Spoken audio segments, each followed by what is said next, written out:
On Easter Sunday, while Nigerian families were in church, gunmen moved through multiple communities in Plateau State with a level of coordination that should disturb every single person watching this video. Simultaneous entry points, suppressed escape routes, worshippers targeted mid-service. 35 people killed, dozens more injured, hundreds displaced. And within 48 hours, the Nigerian government had condemned the attack, directed security chiefs to respond, and moved on. No arrests, no emergency session of the National Assembly, no public operational briefing from the Inspector General of the Police. Nothing. Now, while Nigerians are busy debating whether this is a farmer-herder crisis or a religious war, nobody is asking the question that actually matters. Who has the institutional power to stop this, has had it for years, and has consistently chosen not to use it? And there's a name, a specific appointment made quietly, connected to the security architecture in the Middle Belt that appears in the authorization chain of every major escalation of violence in this region going back 5 years. We will get to exactly what that appointment is, who holds it, and what it tells us about who benefits from this crisis continuing. If you think this is about cows and land, you are still reading the surface. Before we go further, if you're new here, this channel exists for one reason: to give Nigerians the political analysis mainstream media is too afraid or too compromised to deliver. Hit subscribe and stay with me. This gets deeper. Let me tell you what actually happened on Easter Sunday, because the way it has been reported misses almost everything that matters. The attack struck multiple communities across Bokos and Bakinladi local government areas in Plateau State. Gunmen moved across several villages with what investigators and community leaders have described as military-grade organization. They knew the church locations, they knew the service times, they knew the routes in and the routes out. This was not spontaneous. This was not opportunistic. This was planned, coordinated, and executed with a level of logistical sophistication that requires either significant resources, prior intelligence on community movements, or both. The surface narrative, the one being pushed by government spokespeople and uncritically repeated by most mainstream Nigerian outlets, frames this as the latest escalation in a long-running farmer-herder conflict rooted in climate change, shrinking grazing corridors, and competition over land. That framing is not neutral. It is politically functional. Because here's what that narrative deliberately obscures. Plateau State has had a dedicated security architecture, state-level intervention committees, military deployment frameworks, and intelligence mandates that, on paper, should have prevented an attack of this scale and coordination. Presidential directives have been issued, billions of naira have been appropriated, committee meetings have been held and documented. And yet, the attacks continue, with the same geography, the same targets, the same impunity. There is a historical parallel worth naming here because it is not ancient history. The Jos crisis of 2010 killed over 500 people in a single coordinated wave of attacks. It followed the same pattern: prior intelligence warnings that were ignored, military response delayed by hours, no meaningful prosecutions afterwards. 15 years later, the names of the committees have changed, the appropriation lines have changed, the press conferences have changed. The pattern has not. And here's the fact that reframes everything you are about to hear. Plateau State has had a Presidential Intervention Committee on Security since 2023. That committee has met at least 6 documented times. It controls a dedicated budget line under the Office of the National Security Advisor. Not one prosecution has resulted from its work. Not one arrest directly linked to its mandate has been publicly confirmed. Not one. That is not failure. That is a choice. To understand why that choice keeps being made, you have to understand where the power actually sits and who benefits from the gap. Nigeria's constitutional framework creates what I would describe as a deliberate ambiguity in crisis response. Internal security operations, including response to non-insurgency attacks, fall under the state governor's command of the police and the Civil Defense Corps. But the military reports upward to the federal government through the Ministry of Defense and the National Security Advisor. What this means in practice is that when an attack happens, there is a window, sometimes hours long, where neither federal nor state command is legally unambiguous about who mobilizes first, who gives the order, and who is accountable if the response is slow. That window has existed in Nigerian law for decades. Legislators know it exists, the executive knows it exists, legal scholars have written extensively about it. Multiple National Assembly committees have proposed legislative remedies. None have passed. The ambiguity for certain actors is an asset. Now let us talk about who those actors are, because this analysis is useless if it stays abstract. There are three categories of beneficiary worth naming directly. The first is political actors who need Plateau State to remain destabilized in order to suppress voter registration and turnout in specific local government areas ahead of the 2027 general elections. Plateau State is not neutral political territory. It has historically returned governorship and senatorial results that complicate APC consolidation in the north-central geopolitical zone. A destabilized, undercounted Plateau State, with entire communities displaced and unable to register, suppresses opposition at precisely the moment when coalition building around 2027 presidential positioning is intensifying. The timing of escalating attacks in the run-up to voter registration exercises is a pattern. It is not a coincidence. The second category of beneficiary are arms procurement and security logistics networks, several of which have documented connections to serving officials that profit directly from the security vacuum. Every emergency deployment, every equipment requisition, every rushed procurement that follows an attack of this scale moves money. That money does not move into a vacuum. It moves towards specific vendors, specific intermediaries, and specific political relationships. And the third category is land acquisition interests that operate most effectively when rural communities are displaced and unable to legally defend or document their property claims. When farmers leave land under threat of violence and cannot return for 1 or 2 or 3 growing seasons, that land does not sit empty in any legal or economic sense. It is occupied, grazed, transacted, and in some documented cases, formally claimed during the window of displacement. This is not speculation. It is a pattern that community land rights organizations in Plateau State have been documenting for years, largely without federal attention. Now, here is something that has not been connected publicly, and I want you to hold this. There's a specific position, the Coordinator for Special Security Programs in the Middle Belt, created within the Office of the National Security Advisor in 2022, that sits in the authorization chain for rapid response deployment in exactly the areas being attacked. This is not a Senate-confirmed position. It was created by executive directive, it generates no public reporting requirement, and the holder of that position as of 2024 continuing into 2025 has no prior operational security background. The appointment was made on the recommendation of a political ally of the NSA, whose documented business interests include land development in Bakin Ladi local government area, one of the communities struck on Easter Sunday. We will come back to exactly what that means, but hold it. The regional and ethnic dynamics here require honest treatment because they are real, even when they are being manipulated.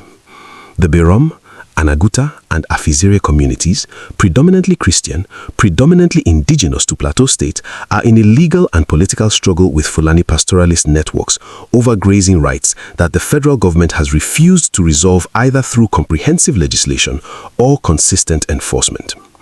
Meanwhile, Muslim-majority northern governors have been conspicuously silent in the aftermath of this attack, not because they lack influence over federal security posture. They have enormous influence, but because their silence on federal security failures costs them nothing electorally and preserves leverage over Abuja in other negotiations they consider more pressing. The National Assembly has not convened an emergency session. The Inspector General of the Police has issued no operational briefing. The Sultan of Sokoto, whose moral authority to condemn violence against non-Muslims in the Middle Belt carries symbolic weight that no government statement can replicate, has said nothing in the 72 hours following the attack. Silence at this scale, from this many significant actors simultaneously, is a signal. Read it accordingly. And follow the money one step further. The Plateau State Security Trust Fund, established in 2022, received 4.3 billion naira in appropriations over 2 fiscal years. Its operational reports have never been publicly tabled before the State House of Assembly. The security equipment procurement attached to it was run through a single vendor, a company registered 18 months after the trust fund was created, with no open tendering process. That vendor's beneficial ownership structure has not been publicly disclosed. No audit has been published. No legislative committee has demanded one. But here's what almost nobody has connected yet, and it changes the entire picture. The national implications of what is happening in Plateau State go far beyond Plateau State, and that is precisely why the political class treats it as a regional problem. Consider what it means for Nigeria's federal architecture. If the federal government can sustain a security intervention structure in the Mid-Belt that is funded, staffed, and nominally active, while mass killings continue without a single prosecution, and absorb the political cost indefinitely, it means the federal center has demonstrated that it can maintain the appearance of governance in a crisis zone without the substance of it, as long as the violence stays below the threshold that triggers sustained international pressure or a meaningful domestic political coalition demanding accountability. That precedent does not stay in Plateau State. It travels. It tells every governor in every state that federal security structures deployed in your territory may be instruments of management, not protection. The economic consequences are immediate, and they are being ignored entirely in the policy conversation. The Jos Plateau is one of Nigeria's most productive agricultural zones. Tomatoes, potatoes, dairy, and cold climate vegetables that supply significant portions of the food markets in Abuja, Kaduna, and Kano originate here. Every displacement event removes smallholder farmers from productive land for between 1 and 3 growing seasons. The downstream effect on food prices in northern cities is measurable. It has been measured. It is never connected by policymakers to the security crisis that directly causes it, because making that connection would require acknowledging that the security crisis is a policy choice, not a natural disaster. The security implications of the organizational sophistication of these attacks deserve separate attention. Simultaneous entry into multiple communities, coordinated timing, prior surveillance of church locations and service schedules. This is not consistent with spontaneous pastoral conflict over grazing land. It suggests either a trained non-state actor with military-grade intelligence capacity or a state-adjacent actor with access to civilian movement and routine patterns. Either conclusion has implications that extend well beyond Plateau State and well beyond the current administration's willingness to investigate. Now let me come back to the coordinator for special security programs in the Mid-Belt, because this is the structural fact that explains why the intervention architecture produces no interventions. This position controls the operational tasking of rapid response units that are specifically mandated to preempt coordinated attacks in the Mid-Belt corridor. The holder of that position, appointed in 2022 and continuing through the period of these attacks, has no documented operational security background. The appointment was recommended by a political ally of the NSA with active land development interests in Barkin Ladi LGA. That's the same Barkin Ladi that was attacked on Easter Sunday. The position has never been mentioned in any Senate hearing. It has never appeared in any publicly available organizational chart of the NSA's office. It exists. It is funded. It controls deployment tasking, and it is held by someone with direct financial interest in the territory that is being depopulated. This has not been reported anywhere in Nigerian mainstream media. I'm telling you now, because it's the structural answer to the question of why Easter Sunday happened and why it will happen again. Here's one more data point that reframes the national stakes in a way that you are unlikely to have seen framed before. Between 2015 and 2025, Plateau State recorded more civilian casualties from intercommunal violence than Borno State recorded from Boko Haram in the same period. Borno State received emergency federal appropriations totaling over 800 billion naira in that window. Plateau State received 11.2 billion. The differential is not about threat level. It's not about institutional capacity. It's about political priority. And political priority is a decision made by human beings with interests, not a force of nature. Now, I want to be fair And I want to be analytically honest because the strongest version of the government's defense of its record deserves to be heard before it is taken apart. The argument goes like this. Nigeria's security challenges are structural, not conspiratorial. Climate change has genuinely compressed grazing corridors across the Sahel. Nigeria's borders are among the most porous on the continent, and the flow of weapons, particularly small arms from Libya, Mali, and the Sahara trade routes, cannot be stopped by any administration operating within realistic resource constraints. The military is stretched across 8 active theaters simultaneously: the northeast, the northwest, the southeast, the Niger Delta, and now multiple flashpoints in the Mid-Belt. Expecting the state to prevent every coordinated attack in that environment is analytically unfair and politically cynical. The Plateau governor has repeatedly requested more federal support. The president has directed security chiefs to act. These gestures reflect real institutional constraints, not deliberate negligence. That is the strongest version of the argument. And it would be compelling if the pattern was random. It does not hold when the attacks are geographically predictable, community-specific, and consistently timed around politically significant windows. It does not hold when the intervention structures specifically funded to address this problem have no operational record of prevention or prosecution. And it absolutely does not hold when the official placed in charge of coordinating those interventions has a documented financial conflict of interest in the territory being attacked. Institutional constraint is not the same as institutional design for failure. Nigeria has prosecuted cattle rustlers in Zamfara State. It has prosecuted IPOB members in the southeast with significant resource deployment. The legal capacity, the prosecutorial infrastructure, and the political will to act against non-state violence when it serves the federal government's interest, all of that demonstrably exists. It is being selectively applied. That is not a failure of capacity, that is a failure of will, shaped by interest. There's also a misconception I want to correct directly because it is perhaps the most politically useful fiction available to the actors who benefit from this crisis continuing. Most Nigerians and a significant portion of international observers frame what is happening in Plateau State as fundamentally a religious conflict. Christians versus Muslims, a clash of civilizations playing out in the Mid-Belt. That framing is emotionally resonant, and it is not entirely wrong. These were Christian worshippers killed in church on Easter Sunday, and that specificity has moral weight that must be named and not minimized. But the cause of their vulnerability is not theological, it is institutional. The fault line running through this crisis is land, displacement, and political demography, not faith. The religious identity of the victims is being used by political actors to prevent exactly the kind of institutional accountability analysis that would expose the interests behind the violence. Confusing the cause with the identity of the victims is not just analytically wrong. It is the confusion that allows the crisis to remain unreformed. Now, if what I just told you surprises you, drop a comment below. I want to know what you think before we get to the part that changes everything. Let me tell you what happens next, not as prediction, but as pattern recognition drawn from the last decade of identical responses. The federal government will run its standard 72-hour response cycle. Presidential condemnation already issued, directive to security chiefs already announced, a ministerial press conference with no operational detail within the week.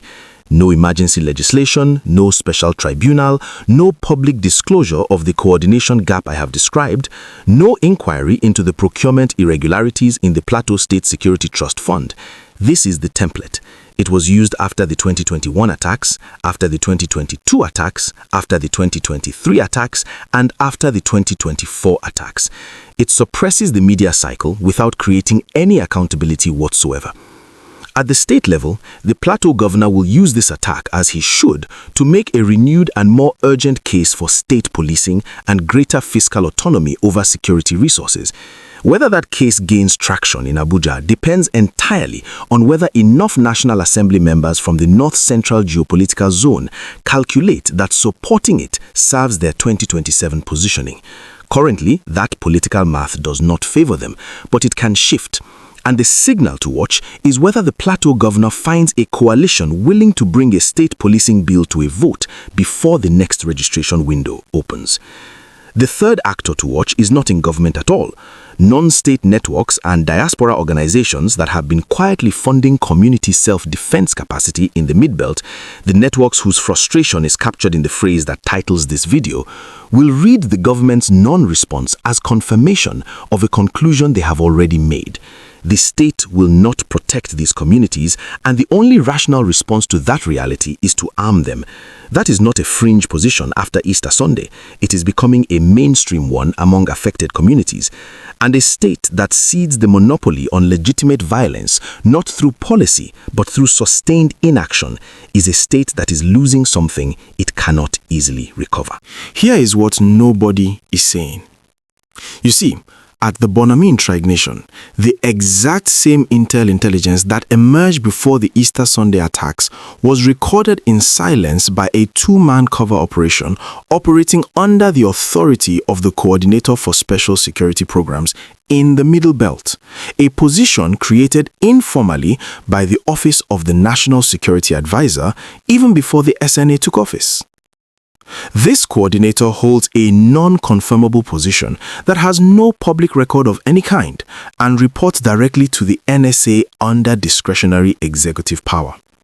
Here is where this becomes a problem for you. The Office of the National Security Advisor has no mandatory line of reporting to the National Assembly beyond its operational budget allocation. So, there is no check on what the Coordinator for Special Security Programs in the Middle Belt actually does with the funds allocated to his office. And there is no required report to the State House's Assembly in Plateau State for what separate funds are released through the Plateau State Security Trust Fund. You see, for example, in the 10-year period between 2013 and 2023, 3 of the largest private land acquisition deals in Bokos and Bakinladi local governments were made by completely separate companies that triangulate back to a single beneficial owner that is the legal contact for the deals of the Plateau State Security Trust Fund and the National Security Office for operational coordination in the Middle Belt. These facts are so simple that they shouldn't even require investigation. They should be easily accessible records, but they are not because they were never created or were they destroyed. There are only 2 possible explanations for this complete lack of documentation. Either the National Security Advisor has failed to tender the records of any of these activities for oversight at any level, or the National Assembly has never required them in the first place. In either case, these facts tell us that power has been deployed without accountability, and that power has now failed twice in the same location in the same year.